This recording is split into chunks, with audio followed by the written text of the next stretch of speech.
Who brought the best out of Fletcher Cox in the league, though? What offensive lineman or team that brought the best out of you when you played against him? I mean, you know, honestly, the guy that I always talk to, a good friend of mine, is Brandon Brooks. You know, obviously I was already kind of making a name for myself, you know, in the league early in my career. And then we signed Brandon Brooks, and he was obviously the right guard in practice. I was starting guard, obviously. And, you know, the good thing about Brooks is every day we say we appreciate each other, because he know that on any day that ends in Y and we're going against each other, there's not an easy way out. Yeah. It ain't no, I don't feel good today. I don't care. Like, I don't feel good neither, so we gonna get after it.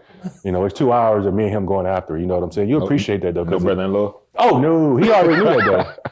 Because he ain't catching me slipping, I ain't catching him slipping. You know, it was always just one of them things. Like, we always appreciate each other. Went out there in practice, and he went on to make Pro Bowls and, you know, got his contracts, and, you know, he retired happy. But there are just so many players in the league that just really just made me elevate my game. As a rookie, just opening my eyes, going against Marshall Yonder. And it's just like, oh, is this what I got to go against every week? You know, so just things like that, you know, obviously makes you up your game. I mean, Zach Martin, the guy I got a lot of respect for, you know, plays at a high level all the time. Another old teammate, Isaac Silmalu, played at a high level, practice at a high level all the time. A guy that you're not beating twice with the same move. I don't care who you are, you're not beating them twice with the same move. But there's so many players out there that I respect, and, you know, obviously played against them multiple times. That always made me elevate my game when I played them. Bro, you spent over a decade in the league. I've always, my best friends on teams are typically offensive linemen and defensive linemen.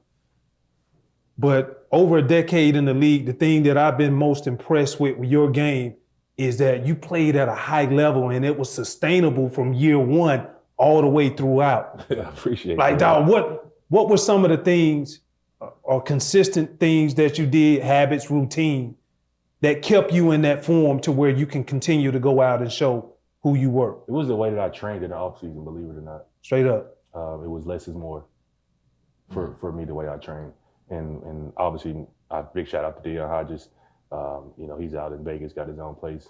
Trained a bunch of, you know, all pros and everybody, but it was the way that we trained in the offseason. With him, with me, it was always less is more. And I never understood it until I got in year 7, 8, 9, in those years where less was more, is where we did things in our training sessions. And I'm like, okay, we're done. Like, I'm tired of shit now. Bleep that out. I'm tired doing that 45-minute field workout. I'm gassed. And I'm just like, yo, we're done? He's like, yeah, you got 16 or 17 games to play.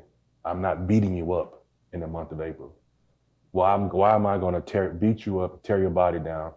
You just played 16 games plus playoffs. It just ended in January. You go to Super Bowl, been there February. So why I'm going to continue to tear your body down? I want to build your body back up so you're strong in December. That's why always less was more with him. Yeah, that's dope. Right.